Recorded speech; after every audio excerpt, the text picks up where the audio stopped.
Hey, good evening. Thank you so much for joining me tonight with Crime Crunchies. I am your host, Courtney C., a 27-year veteran with the media. And again, thank you so much. Happy Friday night, everybody. I hope everybody's had a great week. I am diving into part 3 of why I strongly believe that the family knew exactly why Nancy was kidnapped back on February 1st. And I'm actually going to go a step further tonight. I read everybody's comments, and there are still a lot of people out there who believe that the brother in law, and I don't use proper names because of the YouTube, but the brother in law, there are a lot of people that think that the brother in law is still involved. And I'm actually going to walk through a lot of facts that actually point to why he's not. Okay.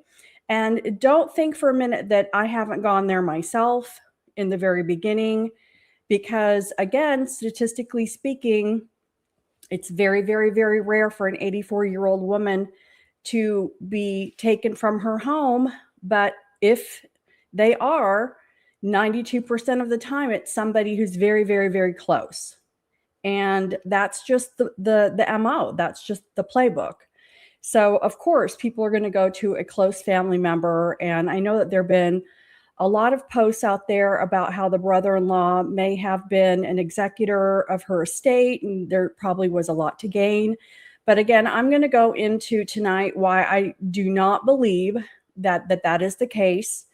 And I'm going to start off the evening again with part 3, diving into why I firmly believe that the family knew exactly why this happened, when it happened, and that Nancy was taken. So let me share my little screen.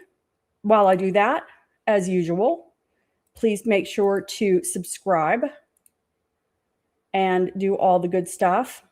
It's going to make me do a tab. Okay. All right, cool. All right. Thank you for subscribing, liking, commenting, sharing, blah, dee, blah, blah. All right. So I've pulled up, to begin tonight, I pulled up a little bit of a timeline just talking about the beginning of, the story with Nancy. But we're going to look at a video on YouTube of actually what I believe is the catalyst, the nexus of this entire event, and that is the Today Show segment that Savannah had of her mother at lunch. And I've never watched it. So we're going to watch that video. And I strongly feel that is the nexus, that is a catalyst where whoever took Nancy actually launched this plan. And again, my theory is that there has been somebody in the background with Savannah who had been communicating with Savannah. I'm not sure if this is a obsessed person. I'm not sure that she even knows the name of this person, but I believe that there is somebody in Savannah's background that's been buzzing around, trying to get her attention, maybe trying to get money, maybe trying to get her attention for romantic feelings. Again, I don't have exact info, but I feel like they all knew how this whole thing happened, because I believe that Savannah, I think she probably had limited security through the Today Show. I think that they give them some security teams, and they, at the very least, give them, classes on how to protect yourself against stalkers. So it could be that Savannah shared this information with her sister and her brother. So there's no surprise that that there is surprise that this happened, because it's sick and there's no world where you would ever predict that this happened. But I think that when this did happen, they knew the connection. Okay. And good evening. Good evening. Thank you so much for coming back. I'm trying to figure out how to say Joe Chico, because that, I'm not sure I'm saying that right, but I will just say Joe. So good evening. All right. So here's the timeline. And again, this is starting with the night. And I'll make this a little bit bigger so folks can see it. And again, these are just notes. This isn't anything formal but it's just kind of keeping it in my mind. And again, I'm pointing toward a lot of the language in interviews, Instagram posts, etc., that I've seen that makes me feel like they know exactly why this happened. And it all links back to Savannah. So January 31st, the last time Nancy is seen alive is around 9:50 p.m. when she's dropped off at her home by a family member who we believe is the brother-in-law, and the garage door closes at 9:50 p.m. That's the last time anybody has seen her alive. And of course, we see Porch Guy at 2 a.m. The next morning, February 1st, is a Sunday, and the friends call Annie and let her know that Nancy had not shown up for the church stream. Annie and T show up at the house. They see that something is terribly amiss, and they call the police. Now, the first few hours, people have complained that, Annie, and I even did too. It's like, why is Annie not calling her sister? What's going on?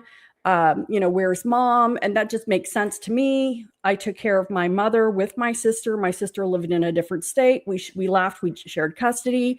Even if my sister is in a different state and mom is with me, I'm still calling my sister. Why or when did you talk to mom last? What's going on? But there's a few hours where I think Annie is freaking out. I think Annie is panicking, trying to figure out where her mother is. And PCSD is, I think, trying to explain back to Annie that they believe that Nancy is a walk-off, elderly person having, a mental break, sundowners, with their mind just walking off. It's very, very common. And they were insistent that this was a walk-off. And I think that Annie and T spent the first few hours trying to explain that this is not a walk-off. And I also believe that during those few hours, they probably had bells ringing in their head. Like, okay, this couldn't be that. This couldn't be that person that's been bothering Savannah. This couldn't be linked to them. But by the time they call Savannah, I think Savannah's not connecting the dots either. Savannah is thinking something has happened medically with mom. It sounded weird that Savannah, says that Annie had called the hospitals, but then Savannah said then she called the hospitals. That sounds weird to me, but honestly, I feel like in that interview that Savannah did with Hoda when we got this information, Savannah might be over-explaining some things, because Savannah has very clear orders about things that she cannot share in that interview. And when you are not telling the complete truth, and especially being a very honest person, I believe that Savannah was raised to be a very honest person in that home with her mother. I think that when you're a really honest person and you're told to either fib, white lie, not explain the truth, you panic a little bit and you end up over explaining things. When we see this a lot of times with people who are interrogated after they've committed a crime, and they end up over explaining, like Brian Hooker with Lynette Hooker in the Bahamas. You hear a message where he's calling Lynette Hooker's daughter, Carly, and he's just got diarrhea of the mouth. In a 30-second phone interview, he has just spewed out his entire alibi of what supposedly happened with Lynette Hooker. And it doesn't make any sense. And it's just kind of all over the place. And so I'm thinking that when Savannah's talking about Annie called the hospitals, then she called the hospitals, honestly, I think that it's just her making stuff up because she knows she can't say certain things. And when I listen to that interview again, and we listened to it last time, if there's time tonight, I might listen to the first 15 minutes. I might go to part 2. I'm not sure yet. We're just going to kind of wing it tonight. But I really feel like Savannah knows exactly what happened, and she certainly can't say anything. If there is an investigation into somebody who had been stalking Savannah, the last thing she can do is go on television and give any semblance of what the truth is. And so I think that the whole thing about calling the hospitals is jibber jabber, and I think she's filling the air, and I think she's not a very good liar. and it was just filling the air. So now Cameron and Savannah have been notified. They're on their way to Tucson. Everybody's in full alert. I'm not sure exactly if Cam has that direct conversation with Savannah over the phone, or if Cam has a direct conversation with Savannah about knowing that the mother was for sure abducted for ransom when Savannah gets to Annie's house. But Cam, and she even says he's very smart. He's worked in intelligence in the military. One of the very first things she says Cam addresses with her is, this is kidnapped for ransom. Now, I mean, Cam, I'm sure, is very intelligent. Like she said, has been in military intelligence. But again, if your mother is missing, who's really going to immediately say, oh, no, this is kidnapped for ransom? This is kidnapped for ransom. This isn't mom, went to lunch with a friend. This is a million other things. He went directly kidnapped to ransom. And she, of course, is saying, is it really? Could it be me? And that type of response is the fear of, please tell me that's not true. Please tell me that I have not had anything to do with my precious mother, who I love and look up to, has been taken because of me. Because that is, I mean, and she said, it's too much to bear. It is too much to bear. And I mean, I think we all can relate to that. We can all put ourselves and have some empathy and imagine what that moment would feel like. So again, they all know something. For her brother to fly all the way from Ohio and everybody's coming in, Savannah says she gets there at 2 a.m. They know that there's somebody that's been floating around Savannah, that's connected to Savannah, that has done this. And again, my whole thing is that Savannah had been given, and I'm not going to say she was given warnings because I don't know what the tone of the communications were. And a lot of this, again, is my speculation and my opinion on what I have put together. And, from what I've seen, this is what I've put together has happened. I feel like there was a lead up to where she was given a chance to have done something. Okay. I don't know what that is, obviously, but she was supposed to have done something, given this person attention, given him a shout out, reply back to him, give him money, give him time, give him whatever. She did not do what she was supposed to do. And I think that he was patient until he wasn't. And then it was time for him to get her attention in the biggest and most direct way possible. And the thing that would hurt the most is taking her mother, which is absolutely, I mean, just a nightmare. I heard that her security also called. Tell me more about that. Her security called her, or called, tell me who you heard that her security called, because that's very interesting.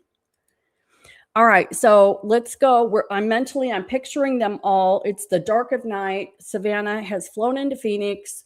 It's almost a 2-hour long drive to Annie's house. I have now been to Nancy's house. Annie doesn't live that far away. Again, they've had this direct conversation. I feel like, and I keep saying I feel like, I need to stop saying that. Annie has had to deal with PTSD all day. PTSD had treated it all day long like a walk-off. Annie was not able to convince them otherwise. I believe that it isn't until Savannah realizes that PTSD is treating it like a walk-off and isn't listening to what the family is saying, that Savannah needs to get through to somebody. And I believe that's when she calls Senator Mark Kelly. I think that she's called Senator Mark Kelly, and of course, my first reaction is, okay, she's calling in favors. People have complained that Senator Mark Kelly actually showed up and may have helped, probably not get things done faster, but gave more attention to her because they know each other than other families that are victims of kidnappings. And the interview room actually had a mother on whose daughter has been missing, and the mother would really have loved for Senator Mark Kelly to have given her the same attention that Senator Mark Kelly has given the Guthrie family. And I totally get that. I just really think that Savannah reached out to Senator Mark Kelly saying, look, they don't get it. They don't understand. And this is what's been really going on. Can you please help me get a hold of the sheriff? Savannah says she was on the phone when she arrives at Annie's house in the middle of the night. She's on the phone with the sheriff.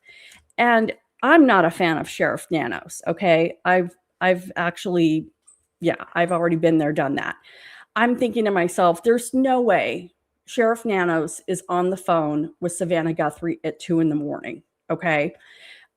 But it very well could be, because if Savannah reaches out to Senator Kelly and says, look, they're not getting it. This isn't a walk-off. This isn't a senior moment. She can't walk. She has no memory issues. I have this information. It's very personal. It's very confidential. People don't know about this. I really need your help, Senator Kelly, in getting through to the sheriff. This is something very serious. Okay, so you heard that her security also called the sheriff. Okay, and that makes sense. They might know something. Okay, they probably shared something as well. And so if anything, that actually helps my case. Her security called the sheriff. So, okay, sheriff, this is something going on. There's something that's been going on, and all of a sudden now my mother is missing. This is complicated. This is complicated.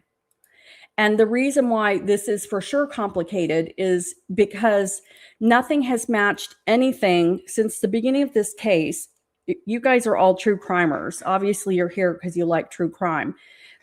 There are, and when you watch it, there are patterns, okay, patterns of behavior from perpetrators that they do this and they do this because of this, or they did this or they retaliated this way because of this, and it isn't specifics, but it's a pattern of cause and effect. Okay, and this case from the very beginning has not had a clear cause and effect.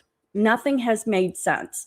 Even the FBI profilers can't agree on how many perpetrators there were in the house, including myself. Okay, even FBI profilers can't agree on whether this is somebody who Nancy knew who retaliated, or somebody that knew her but she didn't know who retaliated or did something. Okay, and I do think that it's the case of this person may have seen, and it could be somebody who lives in Tucson who saw, oh my gosh, look at Savannah. She's so beautiful. She's from Tucson. Oh yeah, she is from Tucson. And her mom still lives here. And then started reaching out to her and maybe was trying to get, again, attention. Maybe he wanted money. And then all of a sudden, you know what? She's not paying attention to me. Savannah, girl, you need to pay attention to me. I will get your attention, Savannah, one way or another. And again, my theory is she didn't do something when she was given the chance to.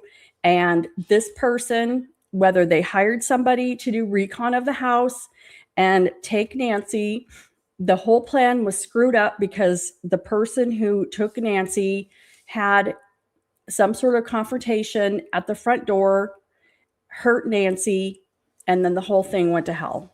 Okay. And there are a lot of people coming out now that's saying that the porch guy may not even be alive because he screwed this plan up. And if it was somebody who wanted money, there was no negotiating power. Okay. Then the ransom notes that were coming to TMZ and the Tucson TV station were obviously from somebody who wanted attention and or money. attention and money, but they weren't going to get the money. So they still wanted the attention from Savannah. And that's why it was sent to TMZ and the Tucson TV station where Savannah had worked. Yes, so the very good comment. You're right. There are a lot of people who are lowlifes with unchecked appetites. There's all kinds. They're walking amongst us, people. There are people walking amongst us. I think that they said that at any given time, there's like 30 serial killers just roaming around in the country. And I'm sure that that number is wrong, but you get the point. Okay, so we're going back to the first night where Savannah is now in town. She's on the phone with the sheriff at 2 a.m. And crazy enough, the next day, February 2nd, on Monday, it is now being treated like a crime scene / search and rescue / homicide. So again, looking back at everything that happened in those first few days, it does appear that they didn't get the message on day one. It really wasn't until Savannah got to town, maybe her security detail called the sheriff, or Mark Kelly, Senator Mark Kelly, called the sheriff, and Savannah got on scene, that the tune changed. Okay. And again, I believe the tune changed because they got the information directly from Savannah that I've had this risk coming or going on in my background that people don't know about, but here's the full story you need to understand. And I believe my mother was taken because of this person. And again, they may not know his name. They probably don't know his name. And this person is, we know from the ransom notes that he's intelligent. He is well written. He's probably educated. Again, in my opinion, think that he is pictures himself an equal to Savannah. Probably enough, and I don't like to overuse the word narcissist, but obviously enough of somebody with an ego that he was getting angrier and angrier that she wasn't giving him whatever it was he deserved and was entitled to. And he pulled off this plan. And a lot of times when I look at motive, it's crazy because when I go back to, I'll even see if I can pull it up. When I go back to some of my first presentations that I did early on in the Nancy Guthrie case, I pulled up, I think I had 5 or 6 actual motives, and I had a PowerPoint presentation. And one of the motives was for abduction for ransom.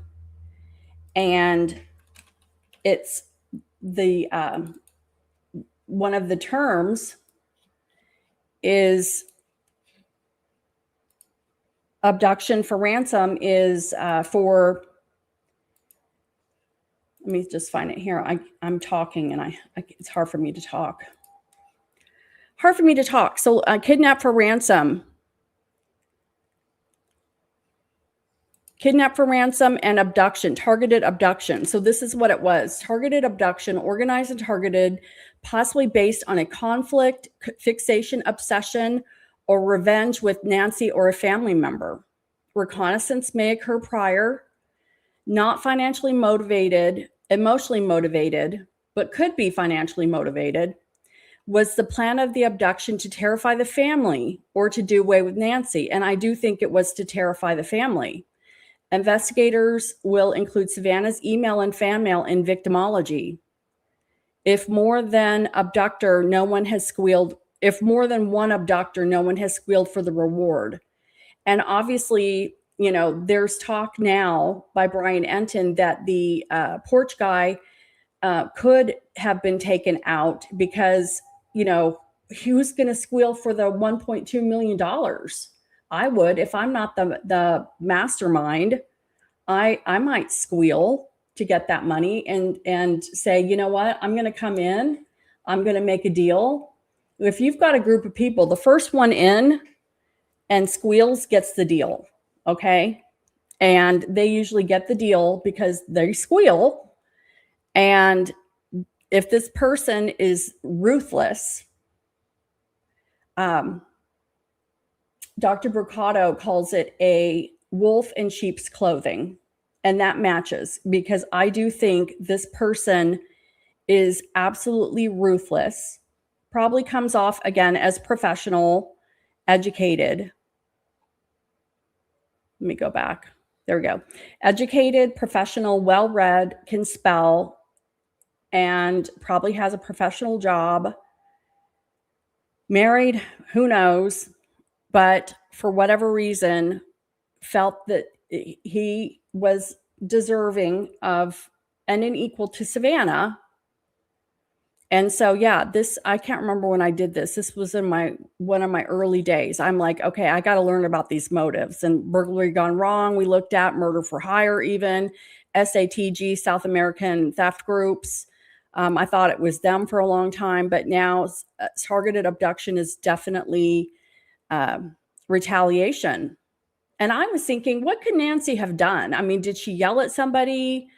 You know, maybe she was in a bad mood. You know how old people get kind of cranky. Maybe she got snappy or bitchy at somebody and pissed them off. But no, this is definitely Savannah. And I mean, definitely terrorizing the family. Definitely terrorizing the family. So let me pull this up again. Burp, burp, burp, burp, burp. All right. So day 2, they're treating it like a crime scene / homicide / search and rescue. February 2nd, Savannah posts her first emotional plea asking for prayers. And she just posted on her Instagram, please pray. February 4th, Savannah posted a direct message asking the suspected kidnapper to provide proof that Nancy was alive and said the family was willing to communicate. And that was very surprising because at this point, the video had not come out of Porch Guy. The video of Porch Guy did not come out until, I believe, February 10th.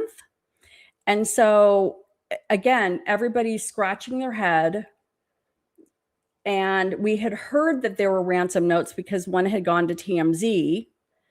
And the fact that here's Savannah Guthrie, you know, America's sweetheart from the Today Show, talking on her Instagram with her siblings on either side of her saying, we hear you, you know, please talk to us. We need to know that she's alive.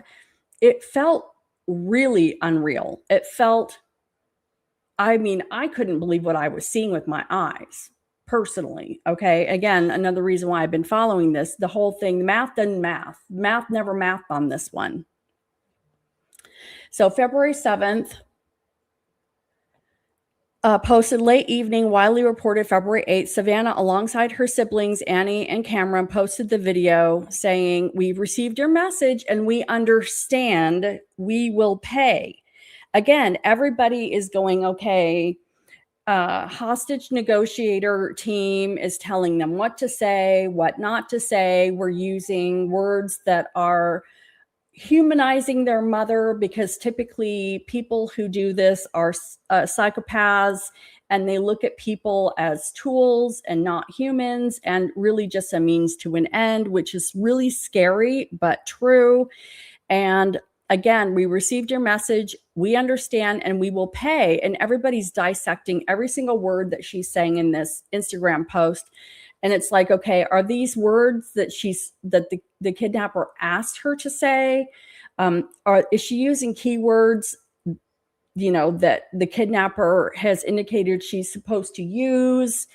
And again, it just feels really surreal that here is Savannah Guthrie, her precious, beautiful 84-year-old mother, and she's having to say these things. You know, and I will say at the time, I'm thinking, okay, the brother-in-law, what's up with the brother-in-law? Because at this point, I think that they had been, the FBI had been inside Annie's house taking pictures in the dark with the luminol and had taken the car on the flatbed. And I'm thinking, oops, not looking too good there. And how awkward it is that Annie's sitting in these videos. But again, after I go through my spiel, I am going to talk about why.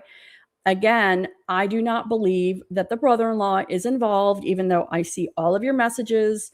I like them, I heart them, because I believe in freedom of speech and everybody has an opinion. And until this thing is solved, I might be completely wrong, blah, blah, blah. So I respect everything, even though I'm at this point not convinced of it. I'm going to tell you why, okay? All right, so this became one of the most discussed videos in the case because it appeared to acknowledge direct communication with the abductors, which again, I mean, in my lifetime, I've never seen anything like this. I think the Patty Hearst thing happened when I was a child. And, if you're as old as I am, we had 3 TV channels, and at 10 o'clock, they played the national anthem with the flag waving, and then it was static all night. So we didn't have this, we had lives. I guess we had lives back then, and we went outside and played till the porch light came on. So now we don't have a life. I don't have a life, guys. All right. So super bizarre. We're in bizarro land. February 9th, Savannah posted another public appeal asking the public to report anything suspicious and saying she believed Nancy was still out there. And some of these posts, again, where she's talking to the person saying, you can be forgiven. It's not too late. And again, she's using these emotional appeals, okay? She's talking to this person in a very one-to-one, personal, she's using, again, soft words, very emotional, approachable words. Like, I get it, dude. I've heard what you've said. And, it's like she couldn't come out and say, I'm sorry. And I do believe she knew him, not because she knew him, but because he had been communicating with her and she had been ignoring him. If you get an email from someone or a business or whatever, we feel like we know people. We hear if you read a text, don't you hear conversationally the words, how somebody would say them? Verbally, orally in your head. We've learned to live in our heads. Okay. So he may have contacted her, but she knew him. Okay. She knew him one-sidedly because he had reached out to her probably multiple times and again had wanted something from her. She did not do what he wanted. And I don't know if, again, she has security people. She probably has assistants who reads her stuff. She probably gets a lot of fan mail. She probably blew him off and ignored him. But now in these messages, when she's talking to the kidnapper, she's talking to him like she knows him. And I'm sure she doesn't, but like she knows him because she knows him. I don't know how else to explain it, okay? She knows him from when he's been trying to reach out to her, and she knows why he did this. And gosh, she's really sorry, and she's ready to talk, okay? We hear you. We will pay. We understand. We're ready to communicate. We just need to know that she's okay. And as time goes on, it isn't that she's even trying to get justice. She at the end, she's just trying to get her mother's body back. Why didn't she pay the ransom? And this is the $1 million question. I have heard that the FBI probably told her not to, but I think it's the most ridiculous thing ever that they didn't pay, even to the person who emailed TMZ asking for a half of a Bitcoin, claiming that they knew who did this. For $35,000, who wouldn't have paid that? And I've said multiple times, if you guys are just new joining me, I've had multiple episodes where I said TMZ should have paid the half Bitcoin. TMZ has made so much ad revenue off this thing, and they have, I mean, flown the flag. Getting these ransom notes has been, I mean, seriously, they've gotten so much, and I don't like using the word clout, but that's what it is. They've gotten so much clout getting these notes. They should have paid the freaking half Bitcoin. They had the account number to the Bitcoin wallet. They were watching it because I guess it's public. It's anonymous, but you can see what's in the wallet. And I don't understand any of this, again, because I'm old. Okay. But why the heck did they not just pay the freaking Bitcoin? I don't know if the FBI told them not to, but even if the family hadn't or didn't, they could have. They were not emotionally connected. It's a transaction. At least see what happens with the money. At least see what happens to the money. And supposedly people who are, into this and understand it, say that apparently it's anonymous until somebody pushes it back through an exchange, because you have to deposit the money into an actual bank in order to get the money, to spend the money. It's not, you have to exchange it and push it through to a real bank. And at the real bank is when they get your driver's license, and you have to set up a real bank account somewhere. There's some connection. So yeah, why didn't somebody just pay at least the Bitcoin in the end, the half a Bitcoin? And I do believe that the family would have paid the ransom in the beginning if they had been advised to do that. I think they were advised not to do that, and that's why they didn't.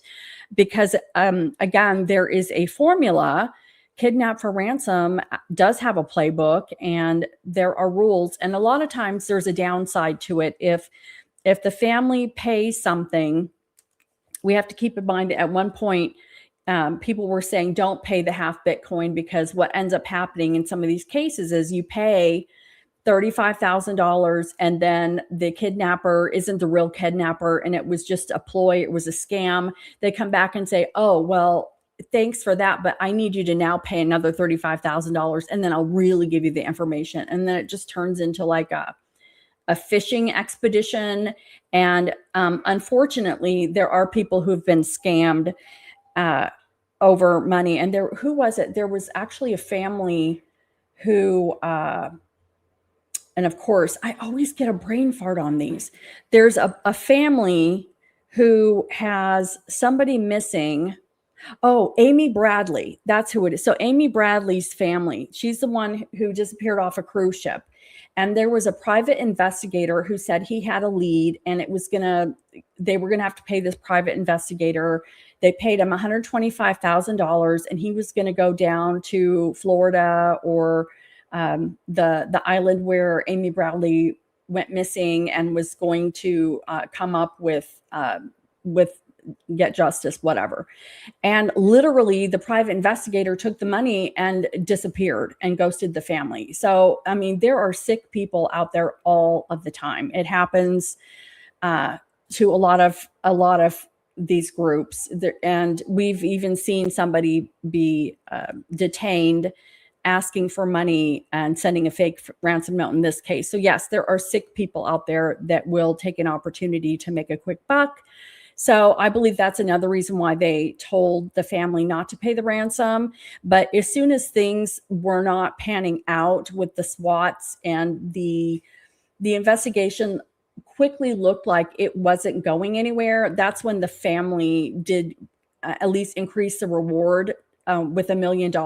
And I thought, wow, that's awesome. When I saw that reward go to $1 million, I thought somebody is shaking in their boots tonight. It's going to be a couple days and someone's going to turn them in. And by then we had the video of Porch Guy, and I was thinking this case is over. It's done. They're going to get this thing solved, and it didn't. So, sometimes you think that money can solve the problem, and it doesn't. I need to take a drink of my Coke Zero. So talk amongst yourselves. All right.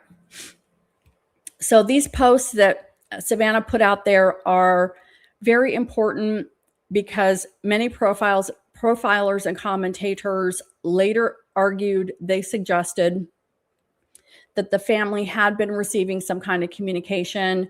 Investigators believe the offender was actively watching media coverage, and the offender may have had an emotional fixation on Savannah herself rather than purely financial motives. And that's where I completely agree. Okay. And it's frustrating because there's really big shows out right now.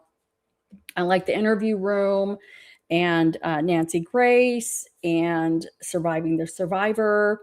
And I've tried reaching out to them to let them know, hey, you guys, I really think that this is really what happened. And it's not like I'm smart or have the answer, but I'm looking at this in a way that people haven't been looking at it. And I'm really trying to at least get across to these other people, especially like Chris McDonough, because they have so much experience looking at these and profiling these, that I really would like to see if there's even any meat to this, because this is what I'm really feeling. And all this really just kind of came on me after I went to Nancy's house, and I realized, you guys, anybody who's been to that house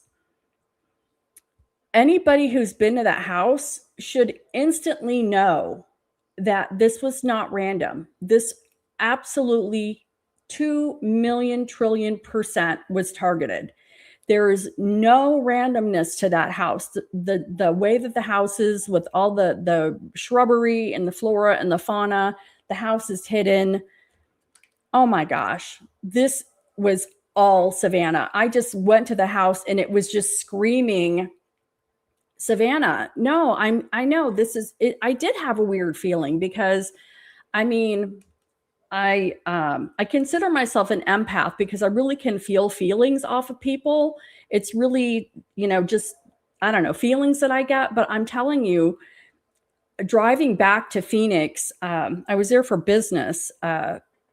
It just, this is where everything just hatched in my brain. And I'm thinking, there's somebody who watched that Today Show, and we're going to watch it together now because I have not. We're going to watch it right now, actually. There's just no way that people have not, that somebody had to have known exactly who lived there and why they were doing what they were doing. Let me stop the screen. All right, let me get my thing up. Please hold. All right, let me make myself small. Talk amongst yourselves. And thank you for all the comments. And I do love seeing, I read all of the comments. And they were there multiple days. And I'm telling you right now, they would have had to have gone there multiple days. We know that he came January 11th because of the camera footage and people seeing him in the neighborhood. I wouldn't be surprised if they were there earlier than that. Again, just because it being so dark, the streets, I mean, I did have to use GPS getting in, GPS getting out. There is a place down the road that I parked. They could have easily parked a car there. Okay. It's hard to explain. And I did a live from the house. It's a horrible quality. I'm freezing up. It's pixelated because there's no cell service right in front of Nancy's house. I was doing a live. Some of the neighbors were walking by. Some were very nice. One of the neighbors was taking pictures of my rental car license plate, but there was a place down the way, very narrow streets, where I could pull over, and it's a perfect place for a car to have parked. And if there was a getaway vehicle, that's exactly where I would have parked. And so parking there, I'm thinking this is exactly where they could have parked. There really isn't anywhere else to park, especially with them having to move her somewhere. I could see that they would have had a driver down the street in this place where I parked. That's just a little pullover, and because I don't think they could have walked Nancy very far. So that part of it, I'm still confused about. I'm not sure that there was one or two people in the house, but I I do think it's very possible that Porch Guy was a paid stooge. I think that whoever was contacting Savannah that planned this whole thing is probably intelligent enough to have kept himself safe with a buffer around himself. Because if this person is educated, intelligent, and thinks of himself as an equal to Savannah, he's not going to be the guy walking up and grabbing Nancy. I mean, that's getting your hands way too dirty. There is a home. Yes, there are empty homes around, but I'm telling you, the streets are not that close to Nancy's house. Where I thought behind the neighbor behind Nancy's house, there's a street on the other side, but it's really far. And those thorns on those cactus, I could not have walked through the shrubbery. Okay. I could not have walked from Nancy's yard back to another neighbor in the nighttime with no flashlight and not been scratched, dropping blood myself, ripping my clothes, having my clothes rip off on the branches. That would not have happened. And if somebody did walk from behind, they would have gotten scraps of clothing. They would have been ripped. And the house that was empty, that's down the street on the other way, can't even see it from Nancy's. Can't even see it from Nancy's. There's just, everything is so siloed because of the nature of the desert. It's full on desert plants, trees, thorns, bushes, cactus, full on. And even if people have Ring cameras, you can't see crap because the plants are so thick.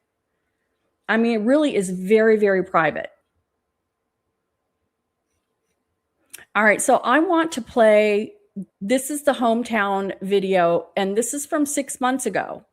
And again, with my theory that this is the nexus that when this person started thinking of this plan, I believe that this is where the egg was, the chicken or the egg. So let's watch this.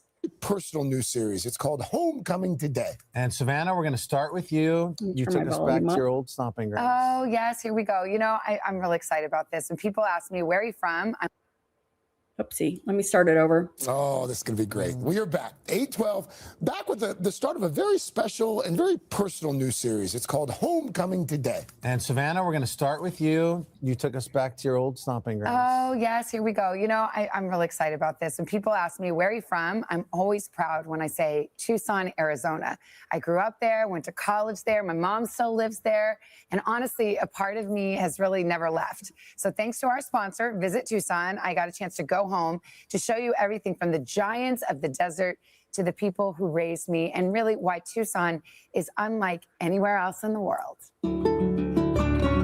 There is no place like home, especially when home is as stunning a place as Tucson, Arizona, where the sunsets paint the sky every single night, and every cactus is an old friend. Prickly pear, saguaro. This is the jumping cholla, because if you walk past it and brush it, it jumps out at you. Or, in some cases, frenemy. Ow. Still sharp, but Tucson is more than its breathtaking landscape. It's a vibrant community and canvas. Hi, Joe. I'm Savannah Guthrie. Nice to meet you. This is beautiful. Thanks. Joe Pagic has transformed Tucson one wall at a time, turning bland buildings into colorful celebrations of desert life and culture. Just gonna do a little arc like that. Okay. I'm leaving my mark on Tucson. Good. That's a finished Gila Buster tail. And speaking of desert creatures, no trip to Tucson is complete without visiting the Arizona Sonora Desert Museum. A frequent elementary school field trip for me, it's home to hundreds of animals native to the Sonoran Desert. Like javelinas, those wild rascals that were always knocking over our trash cans growing up. And a brand new bouncing baby. This is our porcupine pine cone who actually came to us from New York. After weeks in quarantine, he's making his big debut with us. Honey, I'm bringing home a pet. But it was all just a warm-up for Klaus. He's about as close to a flying puppy as you can get. Okay. So, Woman, 53, dies in hometown. Fell by ferocious puppy owl. Klaus. Oh, God. Oh, my God. Oh, my God. Aw. so this is Klaus. Hi, Klaus. Are you okay? I'm okay. Okay. Okay, Klaus, well, it was nice to meet you and everything. Okay, oh, bye. Overcoming your fears. Yes, you did fantastic. You did fantastic. And speaking of girls gone wild, Tucson is also where I went to college. I can't believe it. I'm back. This is my alma mater, the University of Arizona. It's just as beautiful and sunny as it ever was. But I want to meet some real students of today. The lunch portion's coming up. No. It was clout. I Yeah. know just where to go. Knock, knock. Mr. President. Hey, Hi. Savannah. Yeah, Great yeah. to see you. Just reading about you. Oh my gosh. It is so good to be back in Great Tucson. to see you. Welcome. I'm a hugger. This is home. That's fantastic. Where- We're so happy you're back. Where are all the students? You remember them all. Yes. Welcome home. Thanks for having me. Thank you. See you soon. Bye-bye. I'm here, but where is everybody? Welcome back home, Savannah. Oh, wow. Yeah, and the Today Show makes you do these things, and I think that it's going to change. I think they're to This is stop my doing sorority these. house. I think this is the Pi house. I gotta go. Hello? Anybody home? Hello? Yes. Oh, hi. Hi, I'm Savannah Guthrie. Pi, Pledge Class 90. 1 second. You might want to back up a little bit. Back in my day, we just did the secret handshake. Now, they have a viral TikTok dance.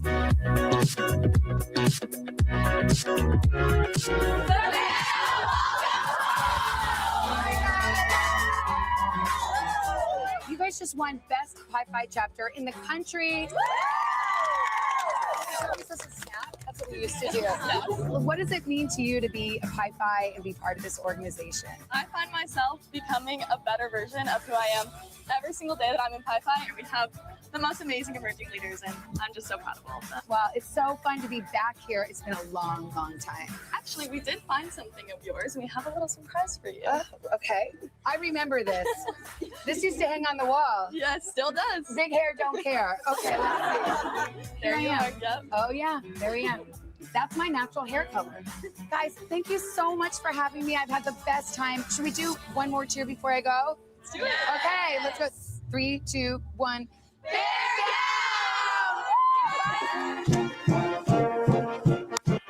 But by far my favorite part about Tucson is family. There she El is. Charro This is is the oldest family-owned Mexican restaurant in America and the perfect place to catch up with mine, my mom Nancy and sister It's Annie. just sad. I come here every time I come home to Tucson. I have to come to El Charro. How long has El Charro been here? 103 years. Carlota Flores has run El Charro for over 50 years, taking over from her great aunt Monica, the woman who's said to have invented the chimichanga. She treated us to a tradition from back in Prohibition when women playing cards would hide their tequila in teacups. Cheers. Cheers. I love being home. Don't drink the whole thing. Well, Mom, you guys came here in the 70s and you'd been moving all around. What made you want to stay in Tucson and plant roots? It's so wonderful. Just the air, the quality of life is laid back and gentle. Yeah, I like to watch the javelina eat my plants. But the best thing about Tucson is coming home and Yes. seeing you guys. Should we raise a glass? Prickly Pear Margarita. Cheers. Cheers. Love you. Love you. From the love of family to the familiar beauty of the scenery, I will always be a daughter of the desert. Yep. Daughter. Oh, daughter. Daughter of the desert. That was like a movie. Well, guys, I brought you a little something from Carlota Flores. Yeah. It's, and this was 6 months ago. And again, I feel like this person had so much patience. They had so much patience. They had no problem, planning weeks in advance. Whoever porch guy was had enough patience to do that kind of recon and then figured out pretty quickly who they were going to contact and how they were going to contact. And the porch guy didn't use a cell phone. To what we know, there hasn't been a car that they've caught on tape.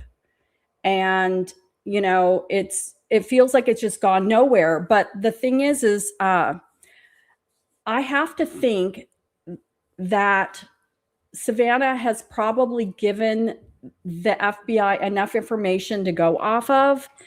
And it could be that they're being very quiet about it and they're not building a case. Okay. So there are some people who work with Pima County or are retired from Pima County that have been interviewed. And again, the interview room, Chris McDonough has had Detective Cross on and has asked Detective Cross if there's, you know, anything going on that he can share. And the people have said, no, they're very mum. Okay. And regardless of whether or not the sheriff is a doo-doo head, the people that are working on this probably are doing everything that they can. The FBI, they've got all of the toys and tools that you could ever imagine. And so I have faith that if something could be done, it has been done. And if they don't have somebody, I'm thinking it could be because they're building a case. Okay. Could be that they're building a case. And what about the white Kia Soul that was caught on camera? Again, there's probably a lot of information that the feds know and that even the Pima County Sheriff's Department knows that we don't know. They're not going to release and tell us that things are going. But I really have to feel that they've got a lead. I have to feel that they have a lead and that, again, they're going to get there. Savannah can't say anything because she can't hurt the investigation. Okay. And again, tomorrow I'm going to go through, I'll probably watch the whole interview tomorrow. Again, the Hoda interview, and I'll probably go through the Instagram again, because when you really listen to what she says, it's really what she doesn't say. Okay. And the words that she does use, that when you look at it from the theory that I'm sharing, it all makes perfect sense. And again, I haven't talked about this tonight, but and this is 100% true, guys. I know somebody who works with Cameron. Okay, he's very private. I've been asked not to share details because it would be if this got out, Cameron would know exactly who shared this information. But I can tell you right now, privately, I'll share two things. Cameron has specifically said to the coworker that I know, specifically said, this is 100% linked to Savannah. Okay. Cameron has, and this is about like a month ago. Okay. And this is well into the investigation because we're into day 97. So a month ago, it's 100% linked to Savannah. And this is retaliation. He didn't say that, but it's just 100% linked to Savannah. And the other thing is that Cameron was too upset to watch Savannah's interview with Hoda. And that tells me something as well. Of course, that he's too upset to watch the interview with Savannah. Okay. But what else does that tell me? It could be that Savannah's interview with Hoda is inconsequential because it's a red herring. There isn't anything really real in Savannah's interview with Hoda. We didn't learn anything really important. Hoda didn't say, because I would have asked Savannah, has anything been going on in your life that, do you have an idea of who this could be? I mean, that would have been my first question. Do you have any idea who this could be and why this happened? That would have been my first question. And they didn't ask that. And of course they couldn't ask that. But again, going back to Savannah talking about her sister calling the hospitals and then she called the hospitals, which is completely redundant. She's just over talking, guys. She's not telling the truth. She has no plans on telling the truth because she can't tell the truth of what's going on. Okay. And she's filling space. She's just talking. She's just rambling at that point. Okay. So a lot of the things that she said didn't make sense to me because, again, I'm trying to analyze everything that Savannah's, I'm sucking in all the information because we didn't have any information.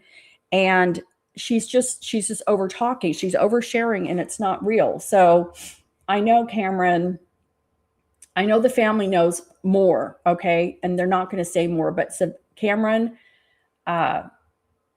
you know, why do the interview? Because our ratings. Okay. NBC is looking at this like, of course they're horrified and upset at what happened to Nancy. I mean, they have to have some human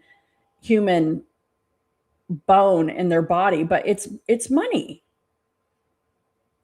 It's money. And they need to get that exclusive. So yeah, they sat down and they had their exclusive interview with Savannah and they couldn't really say anything, but she said some things. And again, it's more in what Savannah isn't saying that has me absolutely convinced that they know exactly who this is that did this. This was a long-term shakedown.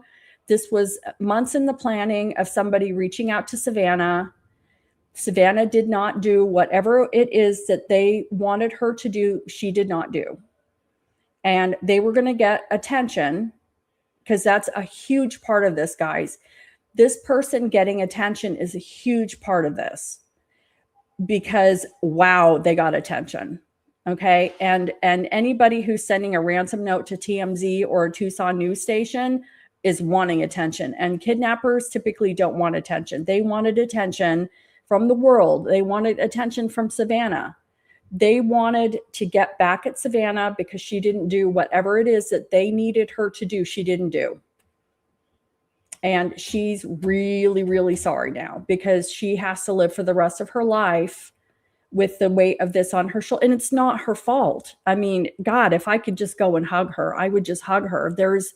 This person is so ruthless and sick in their head. She did not do this. She did not cause this. They caused this. All right. So I want to switch off of this and I want to talk a little bit about, because I see all your beautiful little comments and I love all your beautiful little comments. I love reading everything about the Jeffrey Epstein's files and the UFO files. And yes, it could be linked to aliens and blah, blah, blah. But I want to talk about why this is not the brother-in-law. Okay. And the very first reason why I can tell you this is not the brother-in-law, even though I already went there. I was in that court in the very beginning as well. I'm like, oh my God, he did this. Okay. He did not do this. And I'll tell you the very first Captain Obvious reason. He's never been detained, guys. And that's low-hanging fruit. This sheriff is getting so much flack. I mean, people have torn up his work history from 40 years ago, rightly so, okay, but they have ripped him up and down a new one. And as much pressure as he's been under to get the heat off of him, believe me, if it could have saved, and the entire department is so embarrassed and they have black eyes. They are embarrassed to go to work every single day at the Pima County Sheriff's Department, and they want to feel better about themselves. And believe me, if they could have gotten their guy, they would have arrested or detained him in the very beginning. We would have seen a perp walk with Sheriff Nanos and the brother-in-law if they had anything. And we have to remember, they took the car for, I believe, and the numbers can be wrong, but it was like 48 days. Okay. They had the car longer than they had, the cars that they took, that Range Rover from Culver's that was from the SWAT. They had they had that car that belonged to Annie longer than they had Nancy's SUV that Cameron actually went on a weekend and went and picked it up. Okay. He was spending his weekends taking care of stuff and dealing with his emotional trauma. Okay. That he has no outlet for. Okay. And they tore that car apart because that car was the last car that Nancy was alive in. Okay. The family said, yeah, we took her home.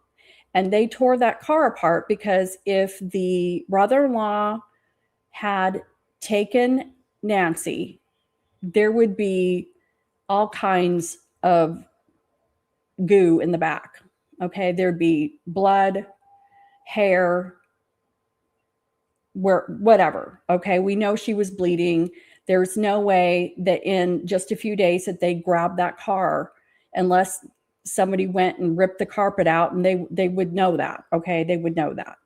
So I can tell you right now, it's not the brother-in-law, because they would have had their big moment with a perp walk, hands down. And I want to hear from people how, if they think that's wrong, that by now on day 97, that with all the crap that, excluding the sheriff, how embarrassed the Pima County Sheriff's Department, the rank and file is, and how embarrassing it is. Who knows about asking a loan? Who knows? Maybe they had a fight. But if there were money problems, it doesn't mean that they offed Nancy. And again, FBI forensics went through the house. We saw, with all the media out there, we saw these people go in at nighttime. We saw camera flashes through the windows in the garage, in every room of the house. They used luminol all over the house. And there's no way that by now there isn't enough information and evidence. I mean, they got Nancy's blood off, or DNA off the blood on the front porch. If there was Nancy's DNA and blood in the back of that car, they would have had it at the same time. We're not waiting for that. We're not waiting for any of that. So yeah, maybe it seems weird because, and maybe it would make sense that it would be the brother-in-law. And maybe they had arguments. Maybe the brother-in-law is the executor of her estate. Maybe they had a fight. Who knows? Maybe they weren't playing tiddlywinks that night. Maybe things were fake. Doesn't mean that they killed her. And if they had that location. They had that car. They ripped the car apart. And, they would have known by cell phones. If the cell phone was at the house, they would have known by the car. If the car drove at 2 a.m, they would have known all that stuff. And that's just basics. Okay. So I'm telling you, they are not involved. They would have had that perp walk. We do want to hear the 911 calls. Yes. You know what? They're not calling. Maybe they're not releasing the 911 calls because there's nothing, there may not be anything useful in them. It could be Annie just saying, hey, you know what? I'm at my mom's. She's not here. Can I get a sheriff out here? It could be something as quick as that. Here's her address. There could be nothing important. Believe me, I remember sitting there waiting on Glovegate, all the 300 gloves that they'd sent in for DNA. We're all waiting on that hair that is hopefully. So they took Nancy's car to check for DNA to make sure that whoever was there at the house had access to her keys, and they could, because we don't have a vehicle. We don't know about a vehicle. Okay.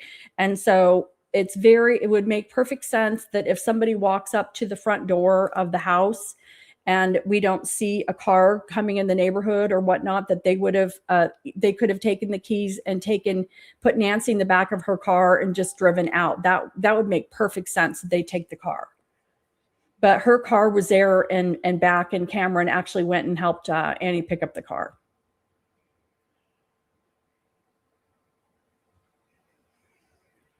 And again, I mean, I'm just convinced by day 97,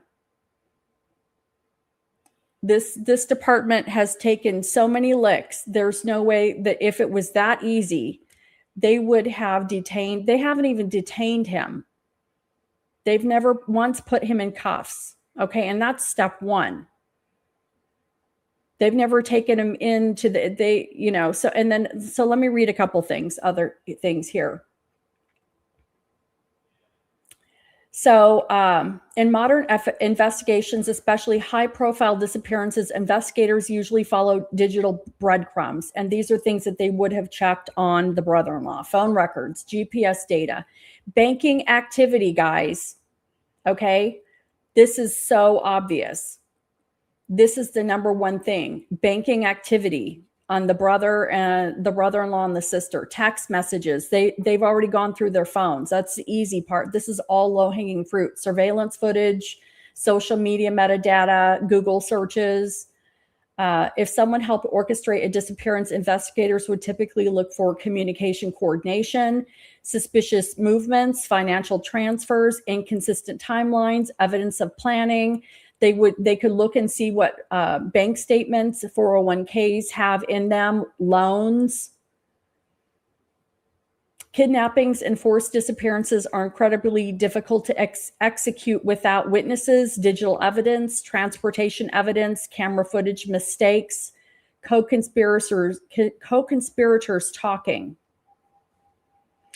If the brother-in-law had somehow participated, there would likely need to be coordination, communication records, motive, evidence, opportunity, physical presence, or probable involvement.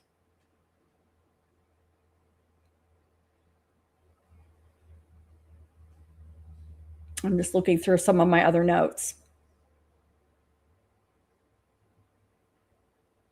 And even if he had motivation, a financial gain, personal conflict, inheritance trigger, threat history, criminal pattern, it does not mean you have murdered your mother-in-law.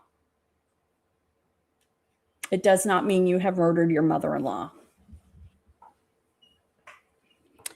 You know, again, the quickest search warrants that law enforcement can get in the middle of a night from a judge on probable cause are cell phone records and banking.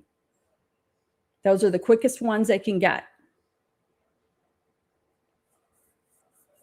And again, unless they're super in debt, and you know, there's a child in the house too. They probably interviewed the child. They probably interviewed everybody separately.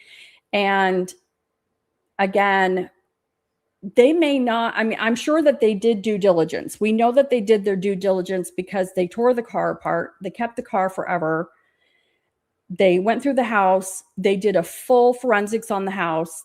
They did a full forensics that we know of on Nancy's house. Okay. They did Annie's house. They did Nancy's house. And again, no perp walk. I know that they've all turned in their phones. I'm sure that they've already done email. They've done financial. Again, those are low hanging fruit. And those are the fastest search warrants you can get. They've already done DNA. DNA that they have when they have a profile is super fast. So again, by day 97, it's not the family. And, you know, we all want answers. And, you know, I just wanted to have this conversation because I'm still seeing so many text messages. People are still going down the rabbit hole that it was a family member. And at this point, it just isn't. And again, they did their due diligence, but Savannah and Cameron and Annie all probably knew what was going on in the background with Savannah. Cam certainly did, because Cam said this is kidnapped for ransom. The first thing out of his mouth was, Savannah, this is you, and this is kidnapped for ransom. And she, you know, the wording that in the interview with Hoda, the wording that she uses when she talks about her siblings, the very first thing she says is, my siblings are so wonderful. And they are amazing. And I'm paraphrasing. But the reason why she leads off with that is because she blames herself for this horrible, heinous thing that has happened, that has affected her siblings and her children and her niece and nephews and all the family. This has all happened because of something in her life. And the guilt that she feels, she probably does not feel worthy to have her siblings' love and their loyalty and their forgiveness. She does not feel worthy of that right now. And so when I hear in that interview, and I'll play it again tomorrow, we'll go through the entire interview, and I'm going to go into that stuff again. I'm going to dissect a lot what she's saying, because the more I hear it, the more it backs up. Think about it, if something in your life caused this to happen to your mother, and your siblings don't hate you, aren't blaming you, aren't screaming at you, they're talking to you, they've forgiven you. I mean, she does not feel worthy of their love at this point. She's beating herself up so badly.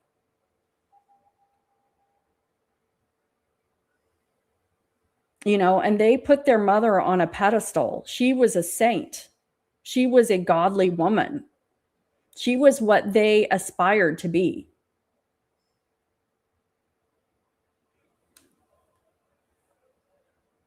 I'm looking at some of your, so yes. And this is the Bitcoin call text to Tommaso is very suspicious, but I feel like, wasn't it the band member who got the text message that texted Tommaso and said, paraphrasing, do you have the Bitcoin? They're waiting for it. Or do you have the Bitcoin? We're waiting for it. I think it was like the band member or that acquaintance.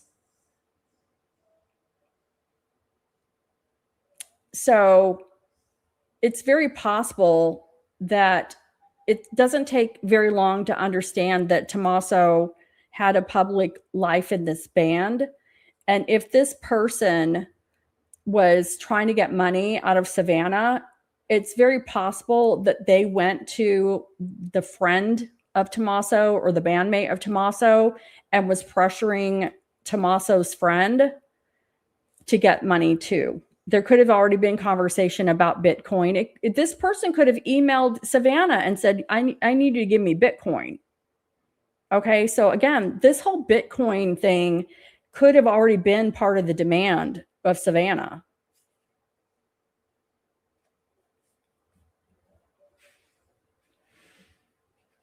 And, you know, I'll let me just talk about an old lady living alone, okay? I know my mother was 82 and she lived with me only in the end. And before that, there was nothing I could have done to get her to leave her house. She had a stroke, is when she ended up leaving her house and living with me and then my sister. Before she had a stroke and she was of sound mind and mobility and driving her car, there wasn't anything I could have done to get her out of there. And even when she had a stroke, and it was emotionally exhausting and draining to take care of her. It was physically difficult to take care of her at times. And I would have loved for her to have gone into like an assisted living or something. There was no way she was going into assisted living. And so it's very possible that, Nancy lived in that house for 50 years. She felt very safe. She probably said, no, I'm not spending money on a subscription for my camera. It's a waste of money. I've been here for 50 years. I've never had any problem. If they're going to come get me, they're going to come get me. You know how little old ladies go. I just think that, it's easy to armchair quarterback, Monday morning quarterback on decisions like that seem like it's so easy. But honestly, how was the camera going to save her from this nut job? If the nut job wanted her, the nut job was going to get her. The nut job just pulled the cameras down. The cameras weren't going to stop a nut job from getting in her house. If they want in the house, they're going to get in the house. And no subscription. And again, there could be a few reasons why she didn't have subscription. And I'm sure that the family is, woulda, coulda, shoulda. But we don't even, Google got that video porch guy, you guys. How do we know that Google didn't get more video? How does Savannah know that she left her house with no shoes on in her pajamas? You want to know how? She's probably on camera. We need to stop looking at the facts that we have and taking that all as gospel, okay? And we need to start opening our minds up. When I opened my mind up and I started reading underneath the words and between the lines is when my mind opened up and I came up with this crazy theory, okay?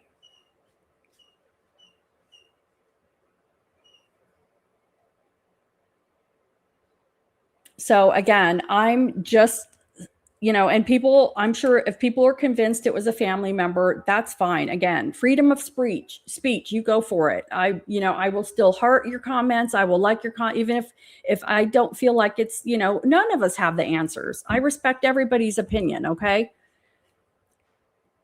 I might be the one that's completely batshit crazy. I don't know. Okay. We won't know till we know. But at this point, I believe that this is somebody that the family knew, had been communicating with Savannah. She didn't do what they wanted her to do, whatever that is. And she's now paid the price. And they're looking for this guy. And he did a good enough job that it's taking them a minute. But they could be getting really close. We don't know. Every day I wake up and I go, maybe today's the day we get the word. There was a People article that they found a bone within like 7 miles or 8 miles of her house. And it wasn't, apparently they've called the anthropology department from the university out because they think it could be a prehistoric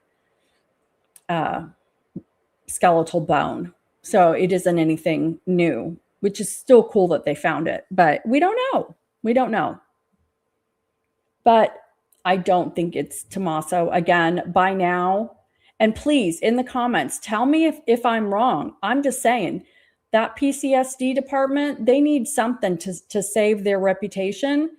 There's no way that they would not have done a beautiful perp walk. Mina, I don't know what Mina is. Did you see Mina? I don't know. Is that the neighbor?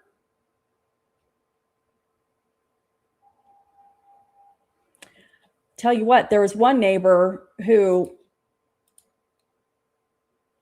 she wasn't not nice, but she was definitely taking pictures of my rental car. And I can't blame them. There were signs all over that neighborhood. They want to be left alone. And I felt really bad because I wasn't respecting their signs. I was parking there and I shouldn't have, but I really just wanted to see the memorial. And sorry, I left.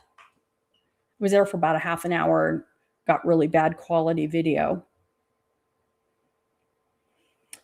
Oh, blah, blah, blah, blah, blah, blah, blah. So anyway, you guys, I thank you so much for spending Friday night with me. Thank you so much. Please remember to subscribe, like, I love all your comments. I will be back. I'm going to dissect the Hoda interview and the Instagram videos again.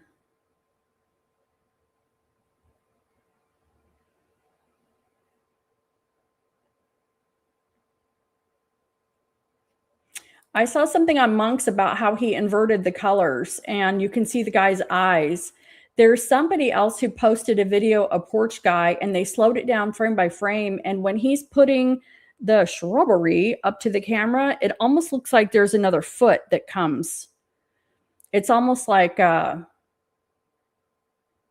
he's covering the camera with those shrubs because someone else is moving around him. I don't know. But I saw Monk's video where he inverted the eyes. Oh, yeah. Happy Mother's Day. I hope everyone has a great Mother's Day weekend. I'll be back tomorrow. Like I said, I'm going to really dissect the videos, and I'm going to really go through every word that Savannah says and what she doesn't say. So thank you again so much for joining me. Until the next time, I will catch you on the flip side.